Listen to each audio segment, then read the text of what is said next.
ചടുതിഭൂമി പരന്നിടുവാനുള്ള മട്ടിൽ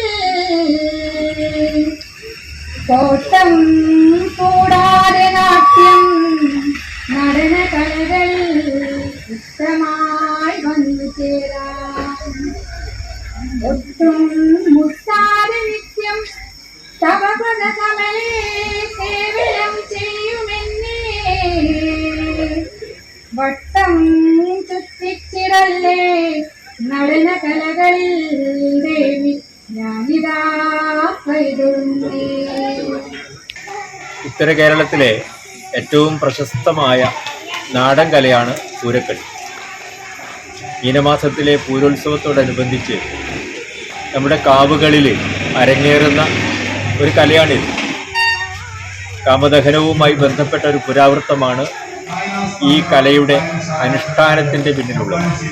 ഇതൊരു അനുഷ്ഠാന കലയാണ്. നമുക്കറിയാം, കാവുകളിലെ ഒരു അനുഷ്ഠാന കലയാണ് ഈ കല.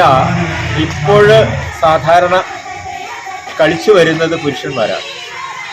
പക്ഷെ ഇതിൻ്റെ പുരാവൃത്തത്തിൻ്റെ അടിസ്ഥാനം നോക്കുമ്പോഴും നമുക്ക് മനസ്സിലാവുന്നത് ഇത് 18 കന്യകമാർ നടിച്ചിരുന്ന ഒരു കലയാണ് എന്നുള്ളതാണ്. കാമദേവൻ പുനർജനിക്കുവാൻ വേണ്ടി 3 ലോകത്തെയും 18 കന്യകമാരും 18 തരം പൂക്കൾ കൊണ്ട് അർച്ചിച്ച് ആടി പാടി കളിച്ച ഒരു കലയാണ് ഈ പൂരക്കളി എന്നുള്ളതാണ്.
പിന്നീട് ഈ പൂരക്കളിയിലേക്ക് കളരിയുടെ ഒരു സന്നിവേശം വന്നപ്പോഴായിരിക്കണം ഇതിലെ അഭ്യാസമുറകളൊക്കെ കുറെ കൂടി ചടുലവും സങ്കീർണവുമായി മാറിയപ്പോൾ വളരെ ഉദ്ധതങ്ങളായ ചില നൃത്തരൂപങ്ങളൊക്കെ ഇതിലേക്ക് കടന്നു വന്നപ്പോൾ സ്ത്രീകൾക്ക് കളിക്കുവാൻ പാകത്തിനല്ലാതെ വന്നപ്പോൾ സ്ത്രീകൾ ഇതിൽ നിന്ന് പിന്നോട്ട് പോയതായിരിക്കാം എന്നാണ് മനസ്സിലാക്കാൻ കഴിയുന്നത്.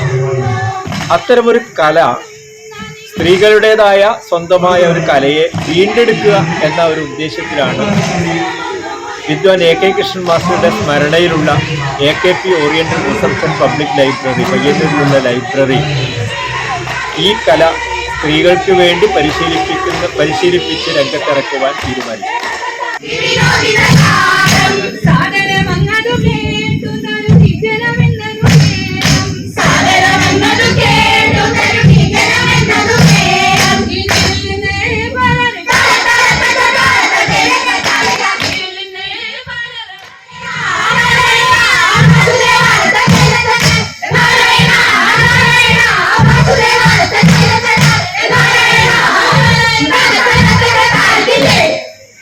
നമുക്കറിയാം, ഇത്തരം ഒരു കല രംഗവൽക്കരിക്കുമ്പോൾ അതിന് സാമുദായികമായ ഒരു പരിവേഷമുണ്ട്.